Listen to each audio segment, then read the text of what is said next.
Ternyata rencananya itu stasiun Manggarai akan menjadi jantung perkeretaapian di Jakarta, Bapak ya. Untuk aksesnya di Manggarai yang sering dikeluhkan macet, parkirnya terbatas, itu bagaimana? Tujuan utamanya adalah untuk mengurangi kepadatan yang ada di Gambir dan Pasar Senen. Penyelesaian DDT dan penyelesaian permasalahan yang ada di Green Line. Sebenarnya Manggarai ini nih udah final atau belum sih?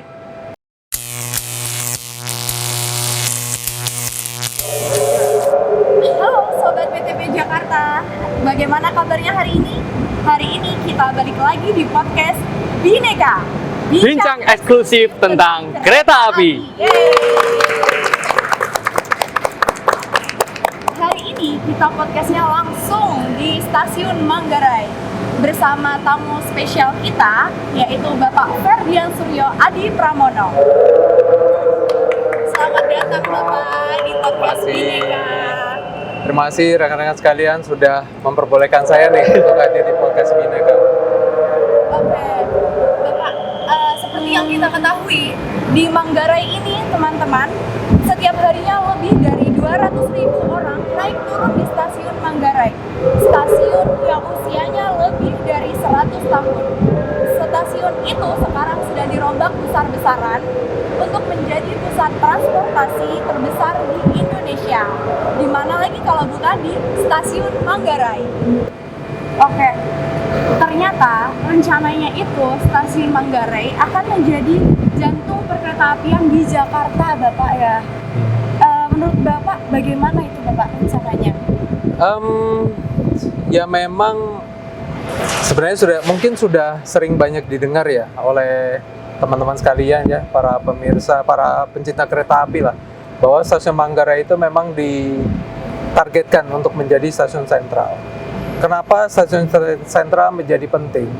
Karena ini akan menjadi pusat dalam hal kita bicara kaitan dengan KAJJ, kita bicara terkait dengan KA Barang, kita bicara terkait dengan KRL, lalu kita bicara, dan KRL kan ada banyak lintas ya, kita punya Loop Line, ada Green Line, ada Red Line, dan yang lain-lain, termasuk juga kita bicara terkait dengan KA Bandara.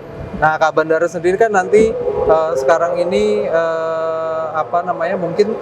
mungkin masih sangat terbatas. Nah, harapannya memang dengan adanya stasiun sentral seperti stasiun Manggarai itu memudahkan masyarakat untuk kalau misalnya mau berpindah, ya sudah fokusnya di stasiun Manggarai saja. Datanglah ke stasiun Manggarai, maka kalian akan dapat mendapatkan layanan ke kereta yang dapat berpindah kemana saja. Dari KAJJ berpindah ke KRL, dari KRL berpindah ke KA Bandara, dan yang lain-lain. Harapannya seperti itu. Oh, berarti nantinya Manggarai ini tidak hanya menjadi stasiun transit saja ya Bapak, tapi menjadi tempat untuk pergi dan pulang gitu ya Pak ya? Betul, betul. Oke, luar biasa stasiun Manggarai. Kalau untuk saat ini Bapak, bagaimana gambaran umumnya tentang stasiun Manggarai itu? Apakah melayani KRL, melayani KA Bandara? Ada kereta apa saja tuh Pak di stasiun Manggarai? Sebenarnya saat ini posisi stasiun Manggarai itu ya sudah melayani banyak ya. Yang pasti KRL dan KA Bandara. Lalu kalau untuk Manggarai juga ada kereta jarak jauh ya. Tapi memang kereta jarak jauh saat ini kan masih menyatu ya dengan jalur KRL. Nah, pembangunan yang kita laksanakan saat ini, tahapan pembangunan yang kita laksanakan saat ini, itu harapannya memang nantinya bisa membantu mengurai kepadatan dan memisahkan jalur antara kereta jarak jauh dengan KRL.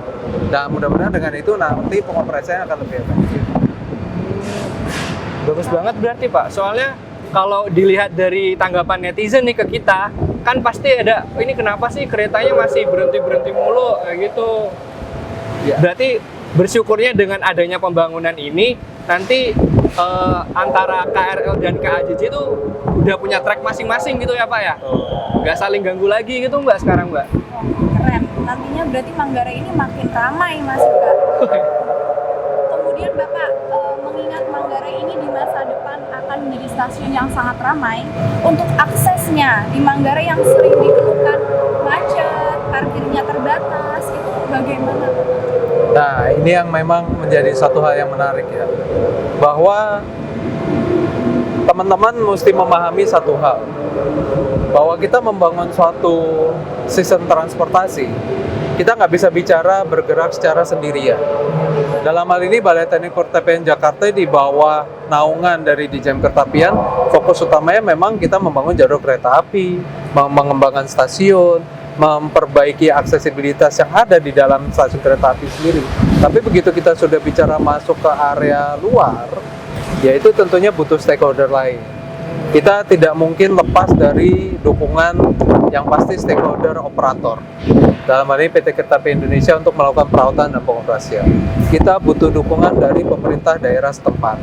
Dalam hal ini untuk apa? Untuk memastikan aksesibilitas ke arah stasiun Manggarai ini baik, terkoordinir, lancar, aman. Nah, dalam menuju ke arah langkah ke sana, memang sudah dilakukan beberapa kali pembahasan. Yang menurut pengetahuan memang sudah ada beberapa pembahasan terkait antar kementerian, baik Pak Menteri mungkin dengan Pak Gubernur atau Pak Dirjen dengan Kadisu, terkait dengan bagaimana membangun wilayah Manggarai ini, menata wilayah Manggarai ini untuk kemudian kedepannya nanti sudah tidak akan ada lagi atau saya bisa memenuhi harapan dari pertanyaan masyarakat terkait dengan kondisi yang ada di wilayah Manggarai. Nah, mungkin teman-teman ada hal yang menarik sebenarnya kalau kita bicara Manggarai. Coba dilihat. Kalau sekarang dilihat, memang seakan-akan Manggarai ini masih crowded. Kalau sekarang dilihat, seakan-akan Manggarai ini, sistem perkeretapian di Manggarai setidaknya itu masih berdiri masing-masing. Tapi coba kita lihat, pembangunan LRT Jakarta, insya Allah nanti akan terhubung di Manggarai. Berarti apa? Ini adalah niat baik dari pemerintah, baik pusat maupun daerah, bekerja sama untuk bisa memastikan bahwa kita bisa membangun suatu sistem transportasi yang saling terkoneksi. So, kalau antar kereta api, mohon izin, LRT Jakarta dengan Manggarai suatu sistem perkeretapian yang betul-betul totally terpisah dengan teknologi yang terpisah bisa bergabung, ya kenapa harus meragukan bahwa aksesibilitas di Manggarai ini pasti suatu hari nanti akan jauh lebih baik dari apa yang ada sekarang. Oke, baik Pak. Berarti memang kolaborasi antara balai, stakeholder, bahkan pemerintah DKI memang diperlukan ya Pak untuk mensukseskan stasiun Manggarai. Oke, baik Sobat PTB Jakarta. Sebentar Mbak, Ada tapi apa lagi tuh? saya nggak cuman ngeliat ini aja sih, kan emang benar, bagus banget tuh, karena nggak cuman pusat, daerah juga ikut kerjasama. Nah, tapi di antara masyarakat ini yang mana juga menggunakan Manggarai, itu kan juga perlu tahu nih, apalagi karena udah terintegrasi, udah melayani KAJJ pula. Kita kan sebagai pengguna juga pengen punya nih lahan parkir nih. Kalau di sekarang kita lihat masih dalam proses pembangunan. Tapi memang sebenarnya gimana sih? Apakah emang udah disiapin gitu? Jadi bagaimana Pak? Oke. Nah, ini pertanyaan yang menarik sebenarnya.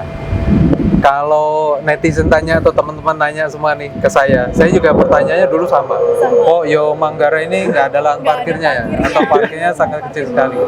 Jadi teman-teman sekalian jangan khawatir. Pembangunan Manggarai saat ini itu memang terbagi menjadi dua tahapan. Satu tahapan yang saat ini dibangun yaitu kita memastikan dulu pembangunan terkait dengan jalur KAJJ-nya, menyelesaikan jalur KAJJ-nya supaya bisa memisahkan KAJJ dengan KRL. Ya, tapi next step-nya yang masih di dalam satu paket pembangunan yang sama, karena ini kan dibangun menggunakan dana SBSN ya. Jadi ini kembali lagi tadi dukungan tadi ya, dukungannya nggak cuman ditambah lagi nih, dukungan dari Kementerian Keuangan, dukungan dari Bappenas terkait dengan anggaran SBSN. Nah, itu akan ada paket selanjutnya yang akan membangun terkait dengan fasilitas yang ada di stasiun. Jadi kita akan bicara terkait dengan MEP-nya stasiun, lahan parkir yang ada di stasiun Manggarai, lalu kaitan dengan fasilitas operasinya, sinyal Telkom, termasuk juga dengan penyiapan atau misalnya perbaikan dari akses dan fasilitas yang ada di dalam stasiun Manggarai sendiri. So, jangan khawatir, lahan parkirnya akan disiapkan, tapi memang lahan parkir yang bisa disiapkan oleh dalam lingkup kita itu lahan parkir at grade.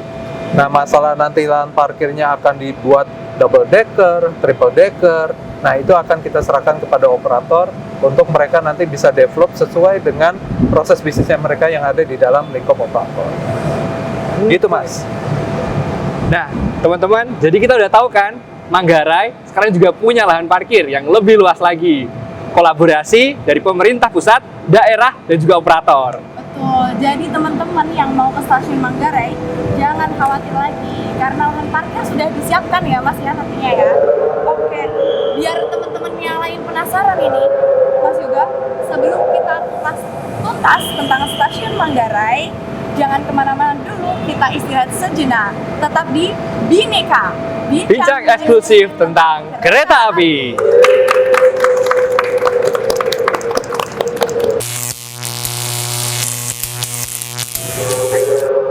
Halo Sobat PTB Jakarta, kembali lagi bersama Vio, Fitra, Dan yoga.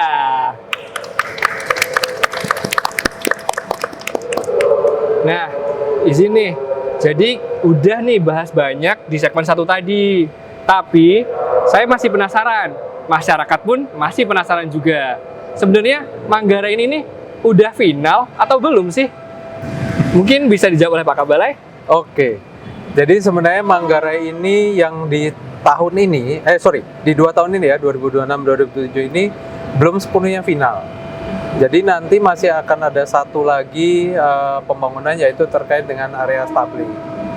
Jadi gini rekan-rekan sekalian, mungkin sedikit cerita aja bahwa pada saat pada saat awal sebenarnya rencana skop pembangunan Manggarai yang di tahap 3 ini selesai, harusnya final. Tapi memang pada saat dilakukan review ternyata ada 2 jembatan yaitu Matraman dan Ciliwung. Itu yang memang karena kondisi existingnya sudah cukup lama ya. Itu ternyata memang sudah tidak kapabilitasnya sudah tidak memungkinkan lagi untuk bisa mengangkut penumpang. Dalam arti kata kalau tonasenya seberat itu sudah tidak sanggup lagi. Yang kedua, dikarenakan memang itu adalah heritage, jadi setelah koordinasi dengan dinas terkait, ternyata 2 jembatan itu adalah jembatan bersejarah, sehingga akhirnya memang mau tidak mau harus dibangun jembatan baru. So, pembangunan stabling kita alihkan dulu untuk membangun jalurnya dulu sampai selesai. Baru setelah itu kita akan membangun stabling mungkin di tahun 2028 supaya kebutuhan stabling yang ada di Manggarai ini bisa terselesaikan. Setelah itu, maka pembangunan di area Manggarai ini bisa dikatakan sudah final. Alhamdulillah, tinggal dikit lagi Manggarai final. Luar biasa. Soalnya kalau lihat masyarakat ya, isinya kan ini Manggarai bangun-bangun terus. Selesainya kapan? Iya, selesainya kapan sih? Panjang sekali pembangunannya, kok nggak selesai-selesai? Masyarakat tuh masih ngawang gitu Pak sebenarnya. Tanya-tanya. Proyeksi ke depan nih Manggarai bakal sebesar apa? Gitu juga. Sekarang aja Pak. udah besar banget nih ya. Lah iya. Nanti makin besar gitu.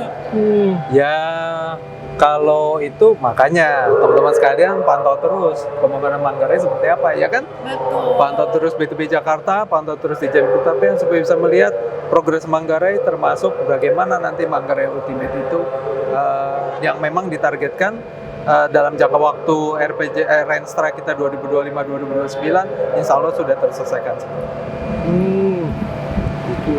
Stasiun Manggarai ini berarti termasuk strategis ya teman-teman, karena terhubung dengan berbagai moda seperti LRT ya Pak ya, LRT, KA Bandara, KRL, sangat banyak pokoknya yang diakses oleh Manggarai ini. Kemudian menariknya Pak, kalau ada LRT, nah konsep integrasinya nanti kira-kira seperti apa itu Pak? Ya memang kalau kita lihat nih sebenarnya banyak rekan-rekan dari masyarakat yang memberikan usulan. Kenapa sih LRT tidak langsung terhubung saja di stasiun misalkan seperti itu ya? Atau jalurnya jadi satu dengan jalurnya Manggarai kan gitu ya? Tapi memang rekan-rekan sekalian sulit kalau misalkan memang mau menghubungkan secara langsung jalur dengan 2 sistem yang berbeda. Jalurnya LRT Jakarta memiliki sistem GEWA 1 dengan spesifikasi kereta tersendiri. Apalagi kalau nggak salah LRT Jakarta itu pakai 1435 kalau saya nggak salah ya. Sedangkan kalau kita bicara di jalur kita saat ini yang ada di bawah lingkup di Jam Pertapen ya yang kita bangun itu menggunakan lebar jalur 1067 dengan sistem GEWA 0. Nah, untuk bisa menyambungkan secara langsung di dalam satu jalur yang sama, ya ini membutuhkan effortnya lumayan. Jadi akhirnya konsep integrasi yang akan diberlakukan yaitu hampir sama seperti kalau kita lihat di Duku Atas.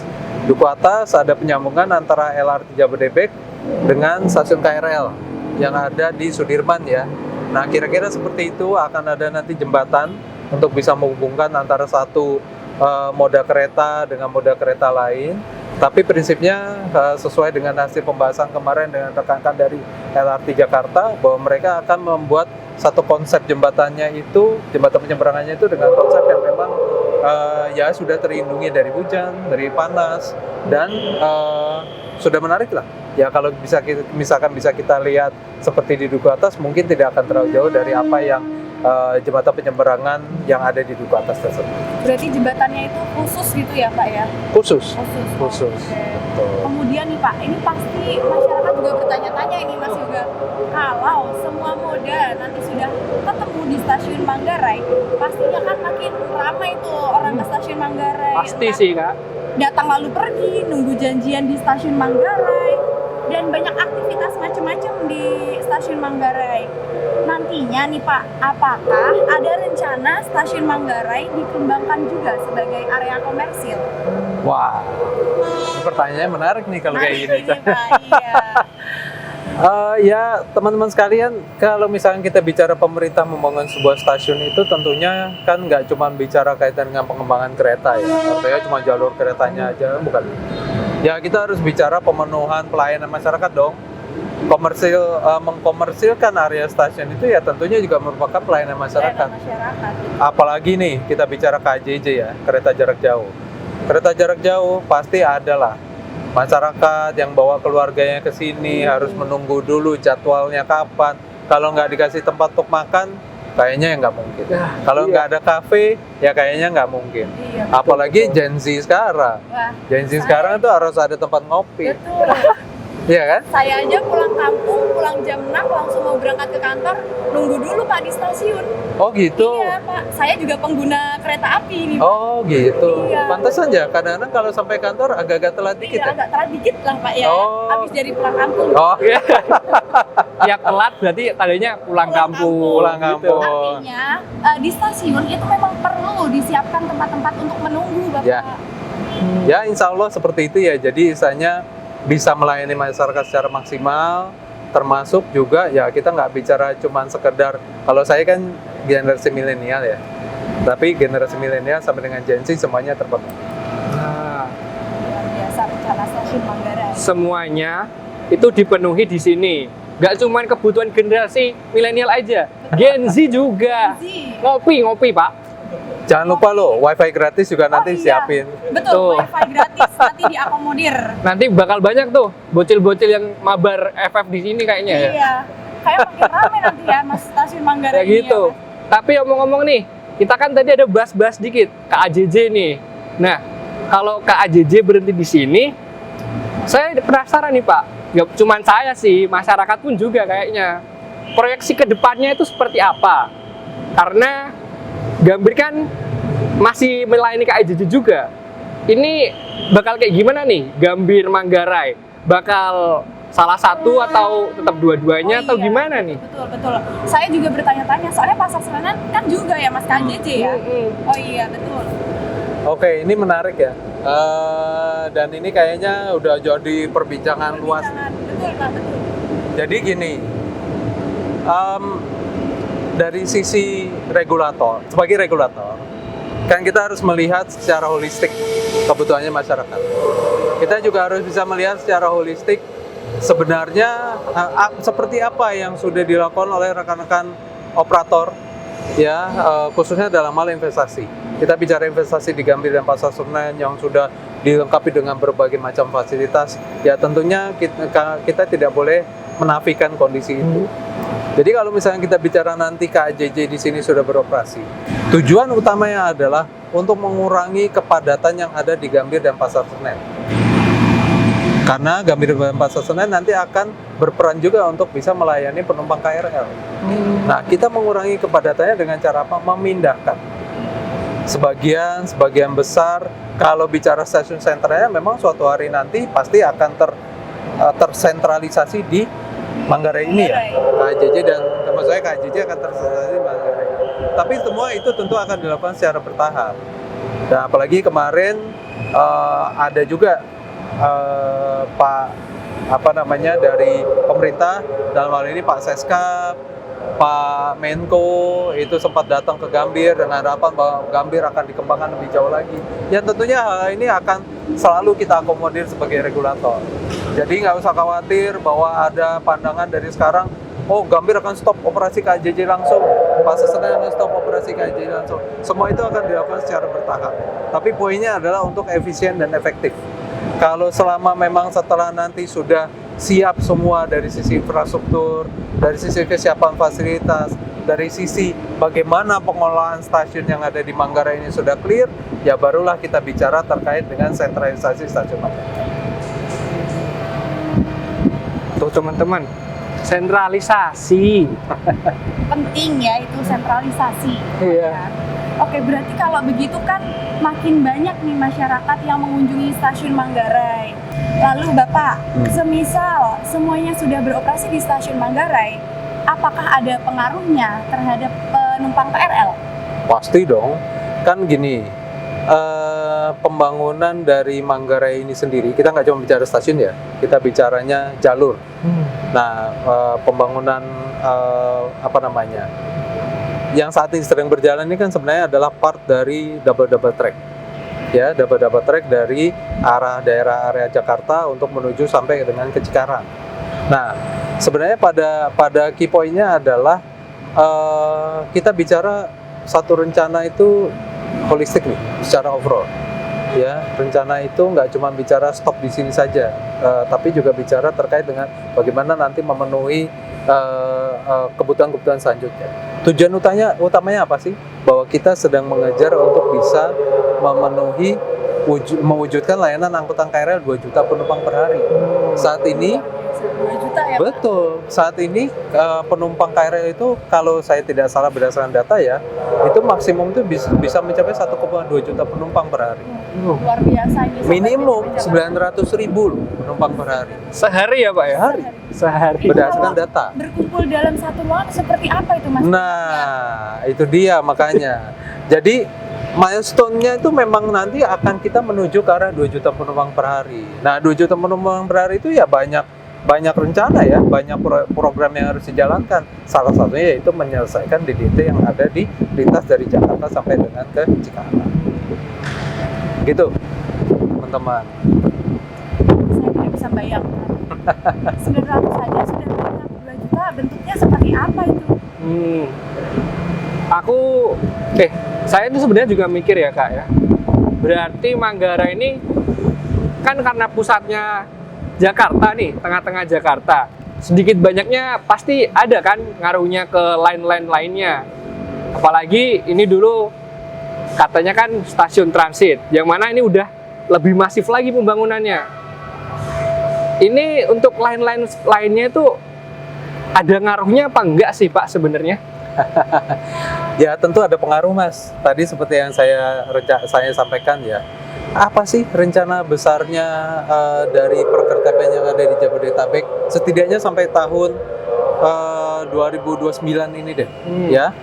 Kalau berdasarkan dari kajian, nah ini mungkin teman-teman dari masyarakat pencinta kereta api sudah sering mendengar, apalagi kalau mengikuti kita ya, mengikuti sosmednya Balai Teknik Pertemuan Jakarta, ada kajian-kajian yang dilakukan oleh konsultan-konsultan asing yang memang merupakan program dari pemerintah terkait dengan pengembangan perkereta yang ada wilayah di Jabodetabek.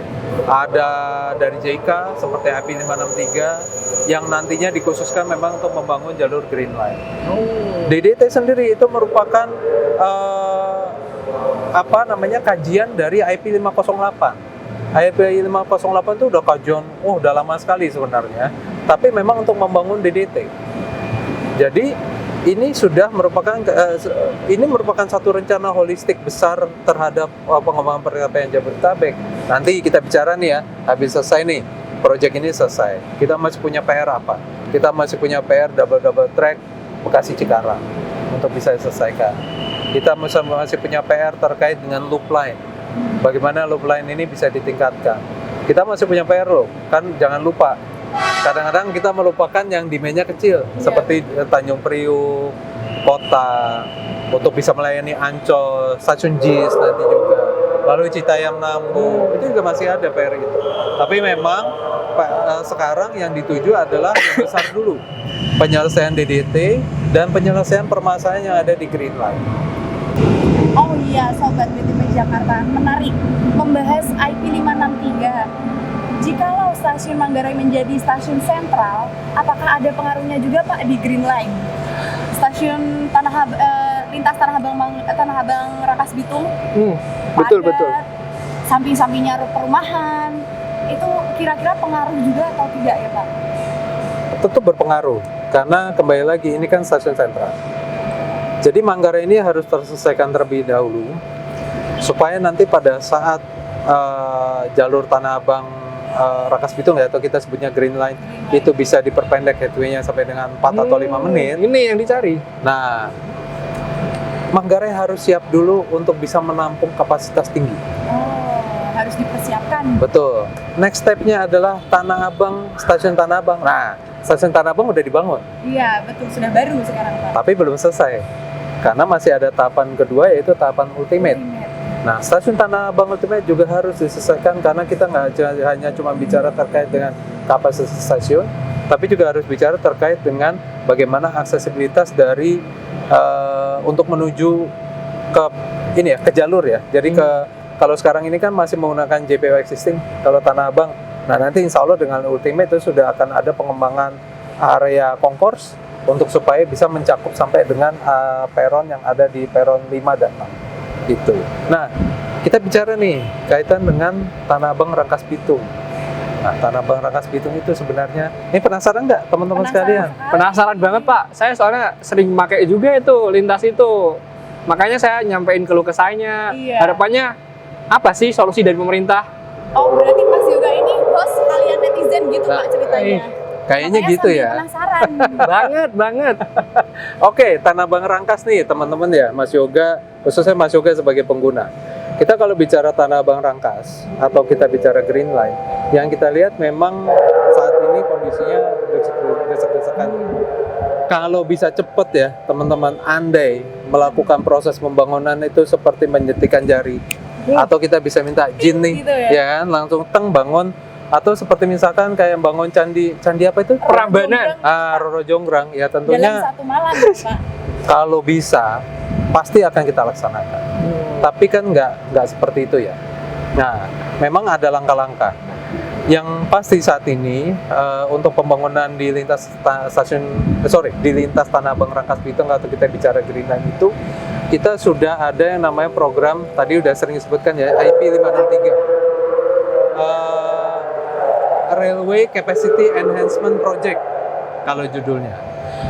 Kalau ide awalnya dari Railway Capacity Enhancement Project ini sebenarnya penyelesaian KRL Jabodetabek secara keseluruhan. Tapi memang karena pemerintah mencoba untuk memilah ya. Ada yang sudah dibangun dengan menggunakan SBSN, ada yang APBN, ada yang menggunakan loan. Maka loan IP 563 ini diminta untuk fokus kepada pengembangan yang ada di wilayah Tanah Abang Rangkas Bitung sebagai salah satu line yang memang, ya mohon maaf rekan-rekan sekalian, agak tertinggal. Apalagi dengan demand segitu besar. Iya, penumpangnya sangat padat gitu, Pak. Betul. Nah, kapankah akan dimulai? Sebenarnya sekarang sudah dimulai. DED itu karena ini masih selama DED ini masih di bawah naungan Direktorat Perasarana Pertapian, insya Allah itu akan diselesaikan dalam waktu 2-3 bulan ke depan. Sebelum pertengahan tahun ini sudah keluar DED-nya. Dengan sudah keluar DED, maka sudah bisa dilakukan pelelangan. Nah, karena ini loan, ya rekan-rekan sekalian, mohon maaf, memang proses loan-nya agak sedikit berbeda. Karena kita harus mengikuti aturan main dari negara peminjam. Karena negara pemberi anggaran atau ya peminjam ya, betul ya. Dalam hal ini yaitu Jepang. Jadi aturan main lelangnya pun kita harus mengikuti aturan main lelang dari negara Jepang. Nah, targetnya untuk bisa berkontrak itu memang di 2027 untuk bisa berkontrak. Dari 2027 ke 2028, nah ini step by stepnya. Yang sudah disepakati adalah bahwa akan fokus terlebih dahulu di dalam pembangunan gardu traksi. Kenapa? Pembangunan gardu traksi itu dibutuhkan untuk bisa memastikan semua kereta yang ada di layanan Green Line itu bisa beroperasi dengan menggunakan 12 stang formasi, atau istilah 12 stang formasi berarti satu train set itu terdiri atas 12 kereta. Nah, dengan itu maka setidaknya sudah bisa menambah kapasitas penumpang yang bisa terlayani. Setelah itu baru kita bicara nanti jaringan sambil berjalan tentunya habis gardu jaringan LAA lalu menyambung ke sinyal dan telkom. Nah, terkait dengan kebutuhan akan peningkatan stasiun, memang ini harapan ya. Harapannya adalah bahwa peningkatan stasiun ini tidak harus dilakukan oleh Ditjen Keretapian. Contoh, salah satu di dalam kajian EP 563 itu sebenarnya memang dibutuhkan 3 stasiun baru di lintas tersebut. Nah, yang kemudian diinisiasi oleh rekan-rekan dari PT Kereta Api Indonesia dengan bekerja sama dengan pengembang sekitar. Kemarin ada Jatake yang baru diresmikan. Nanti dalam waktu dekat akan ada Tenjo baru yang dibangun oleh Jatake tadi oleh Sinarmas dengan KAI, Tenjo dibangun oleh Podomoro dan KAI, dan yang terakhir nanti akan ada stasiun Lumpang Parayasa yang dibangun atas kerjasama antara Perumnas dengan KAI.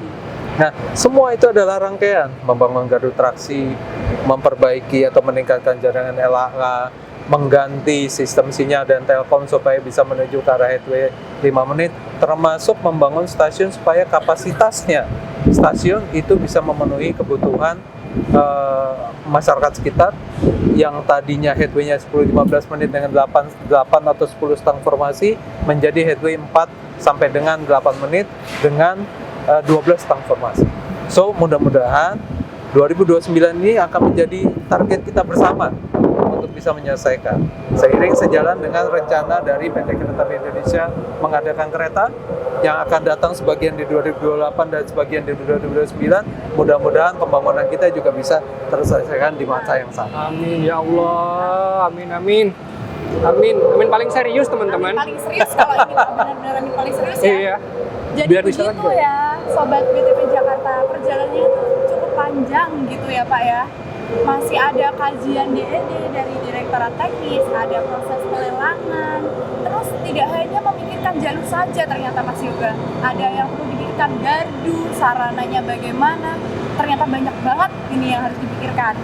Tapi untungnya semua yang dipikirkan pemerintah itu udah menjawab kebutuhan masyarakat. Betul, sejalan dengan pelayanan masyarakat ya Mas ya. Iya. Oke, Bapak, sebenarnya ini ada lagi. Saya penasaran, lebih penasaran ini sebenarnya. Sebagai kepala balai dengan PR sebanyak itu, kira-kira tantangannya untuk Bapak kepala balai ini apa? Tantangannya ya, kalau bicara tantangan, ya saya kembali kepada ini deh. Allah tidak akan memberikan cobaan yang tidak bisa dihadapi oleh umatnya. Benar nggak? Masya Allah. Benar ya? Benar, Nah, setuju. So sebenarnya tidak ada tantangan yang istilahnya tidak bisa kita atasi. Tapi yang dibutuhkan memang kolaborasi. Kolaborasi itu bukan cuma bicara kolaborasi antar pemerintah. Orang mungkin mikirnya ya udah pemerintah aja yang mikir sendiri. No, nggak seperti itu juga. Kolaborasi antar pemerintah tentu penting. Kolaborasi dengan stakeholder, operator sangat penting sekali. Kolaborasi dengan masyarakat tidak kalah pentingnya. Karena apa? Justru masukan-masukan dari masyarakat inilah yang kita harapkan untuk bisa menyempurnakan pelayanan kereta di wilayah lingkup Balai Teknik Perkereta Apian Kelas 1 Jakarta. Ya, kita harus mengakui juga bahwa kita belum bisa memberikan layanan perkereta apian yang betul-betul perfect, sempurna. Walaupun orang bilang kesempurnaan hanya milik Allah. Milik Allah Subhanahu wa taala. Tapi setidaknya kita selalu berusaha untuk satu step by step setiap tahunnya untuk semakin menyempurnakan, untuk semakin memperbaiki layanan perkereta apian dari wilayah Balai Teknik Perkereta Apian Kelas 1 Jakarta. Jadi pada prinsipnya Mbak Fitra, Mas Yoga, tentunya para teman-teman pemerhati kereta api ya, apalagi terkhususkan di Balai Teknik Perkereta Apian Kelas 1 Jakarta yang ada di dalam lingkup kita, ya kita mengharapkan kolaborasi kerjasama yang baik. Silahkan kalau mau memberi masukan apapun supaya itu untuk perbaikan kita ke depan. Bisa disampaikan di Instagram BTP Jakarta maupun sosmed yang lain. Jangan lupa juga kita punya span lapor loh. Oh iya, Nah. jadi masyarakat nanti kalau mau melaporkan sesuatu bisa ke span lapor. Oke, baik Bapak. Sebelum teman-teman makin penasaran lagi, kita lanjutkan di sesi berikutnya. Oh, masih ada ini, Kak? Masih ada tentunya, biar masyarakat makin penasaran Mas Yoga. Oh, kasihan ya. Oke, kasihan dibikin penasaran mulu ini masyarakat.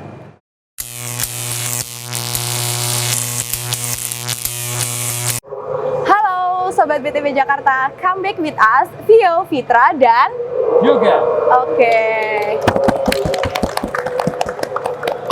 Setelah tadi membahas banyak sekali tentang perkeretaapian, tentang stasiun Manggarai, tentang Green Line, tentang IP 563, sekarang masih ada lagi pertanyaan dari masyarakat untuk BTP Jakarta nih Pak tentunya. Untuk masyarakat pengguna KRL maupun KA jarak jauh, sebenarnya perubahan paling nyata yang ingin dihadirkan oleh BTP kelas 1 Jakarta ini apa, Pak? Oke, apa yang ingin dihadirkan? Iya, betul. Tentunya kalau kita bicara visi dan misi, kita bicara visi yaitu melahirkan layanan perkeretaapian yang jauh lebih baik ya, jauh lebih nyaman, jauh lebih mudah aksesibilitasnya, jauh lebih bisa memberikan rasa keamanan bagi masyarakat dan kemudahan. Dalam hal kita bicara integrasi antar moda. Nah, tapi memang kembali lagi tadi, kita tetap utamakan dalam hal kolaborasi. Tapi saya pikir sudah banyak hal sebenarnya yang cukup, ya lumayan lah dalam 2 tahun belakangan, 2-3 tahun belakangan ini dilahirkan oleh Balai Teknik Perkeretaapian kelas 1 Jakarta ya. Mulai dari pembangunan stasiun Tanah Abang, stasiun Rangkas Bitung. Jangan lupa proyek-proyek seperti misalkan peningkatan elektrifikasi yang ada di lintas Jakarta Kota Bogor, Jakarta Kota Manggarai, Bekasi Cikarang, lalu reaktivasi dari Gardu Tanjung Priuk, serta perbaikan LAA yang dilakukan untuk bisa menunjang pergerakan KRL di Jakarta Kota Tanjung Priuk. Jadi itu adalah suatu rangkaian besar sebenarnya untuk bisa menuju ke arah pemenuhan visi itu tadi. Tapi memang masih banyak PR ke depan sih, Mbak Fitra, Mas Yoga ya. Ya mudah-mudahan dalam perjalanannya nanti BTP Jakarta selalu diberikan restu, ya tentunya dari masyarakat dan tentunya juga restu dari pemerintah pusat untuk diberikan anggaran yang cukup untuk bisa melakukan pembangunan serta bisa memastikan pelayanan yang ada di wilayah BTP Jakarta semakin maksimal dalam melakukan pelayanan kepada masyarakat. Jadi prosesnya itu masih sangat panjang ya Pak, PR-nya juga masih banyak Mas Yoga. Ya, saya sebagai masyarakat juga mewakili merasa bersyukur, jujur bersyukur karena dampak dari pembangunan ini memang benar-benar kita rasakan. Kita jadi kemana-mana kan lebih enak, lebih mudah, lebih cepat juga. Apalagi di Jakarta ini yang memang populasinya gede banget kan. Alhamdulillah lah pemerintah dengar nih apa yang kita inginkan. Gitu. Selanjutnya saya juga ini Pak, mungkin refleksi sedikit ya.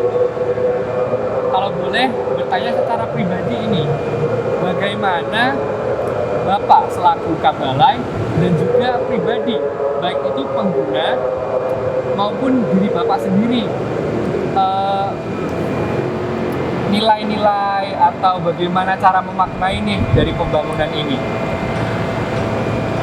Memaknai dari pembangunan ini ya, kalau makna dari pembangunan tentunya adalah bagaimana kita bisa menyelesaikan PR, ya menyelesaikan PR untuk pelayanan pengguna jasa kereta api yang jauh lebih baik lagi ke depan. Khusus terkait dengan stasiun Manggarai ya kita bicaranya karena ini akan menjadi satu stasiun sentral, ya tentunya harus mendekati kesempurnaan tadi supaya pelayanannya tentunya bisa betul-betul maksimal. Tapi secara prinsip begini, secara personal saya adalah orang di jam keretapian.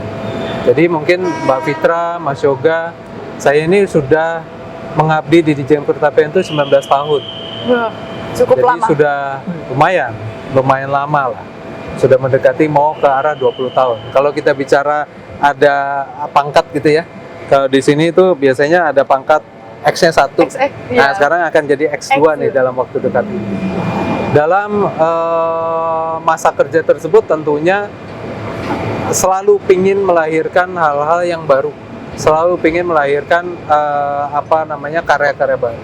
Karena itulah sebenarnya yang diharapkan masyarakat kepada kita sebagai anggota dari pemerintah. Tapi melahirkan karya baru itu nggak cuma bicara terkait dengan proyek pembangunan. Kebetulan saya dipercayanya untuk mengawal proyek-proyek pembangunan. Mulai dari proyek pembangunan, ya dulu ada double track lintas selatan Jawa, ya segmen Kroya Gombong, ada LRT Jabodebek, ada kereta cepat. Lalu kita sekarang ada di sini Tanah Abang, Rangkas Bitung, Manggarai dan lain-lain. Tapi ada juga loh kalau kita bicara terkait dengan ruang lingkup, bagaimana ruang lingkup kita dalam pemerintahan melakukan rem cek untuk memastikan kondisi prasarana dan sarana, melakukan monitoring dan evaluasi, memberikan bimbingan teknis, memberikan pengetahuan kepada masyarakat terkait dengan bahaya di keselamatan di perlintasan sebidang, termasuk hal-hal lain untuk bisa memastikan keselamatan dan keamanan pengguna kereta api. So, pada prinsipnya kita kembali lagi kepada niat hati kita. Kita harus perdalam niat hati kita harus luruskan integritas kita kepada visi misi dan tentunya target kita untuk bisa melahirkan pelayanan kereta dan bisa melayani penumpang secara maksimal. Itu tujuan besar saya dan tentunya refleksi dari apa yang sudah dilakukan selama ini. Mudah-mudahan ini bisa tersalurkan nih kepada masyarakat. Amin. Ya, mudah-mudahan bisa tersalurkan kalau secara khusus kepada rekan-rekan di Balai Teknik Pertanian Jakarta. Ayo kita kejar supaya bisa menyelesaikan apa yang menjadi visi dan misi kita ini untuk melayani penumpang lebih baik lagi di masyarakat. Jadi teman-teman, tanggapan dari beliau memang seperti itu. Ternyata pengaruhnya perkeretaapian ini sangat besar ya untuk masyarakat. Obrolan hari ini juga membuka perspektif, kemudian dari sejarah pembangunan yang secara bertahap sampai ke rencana integrasi ya Bapak ya. Tadi stasiun Manggarai dengan LRT dan masih banyak lagi. Semoga kedepannya kita jadi sadar kalau Manggarai ini juga bukan hanya stasiun transit, tetapi juga stasiun yang banyak manfaatnya untuk masyarakat. Oke, Mas Yoga dan Bapak, terima kasih sudah banyak berbagi insight-nya kepada kita, kepada masyarakat, kepada Sobat BTP Jakarta. Kemudian penjelasannya tadi juga sangat luar biasa. Dari masyarakat awam mungkin sudah bisa memahami Mas Yoga karena Bapaknya menjelasnya begitu jelas ya. Iya, panjang banget soalnya juga. Bahkan kalau dikuliahin jadi berapa SKS? Berapa SKS tadi ya ini? Panjang sekali. Oke, terima kasih Bapak. Oh iya, sebentar lagi ini bulan Ramadan Mas Yoga. Oh iya, berapa Oh hari lagi iya, ya? berapa? 9 ya? 9 hari lagi udah puasa. Kami dari BTP Jakarta mengucapkan minal aizin wal faizin, mohon maaf lahir dan batin.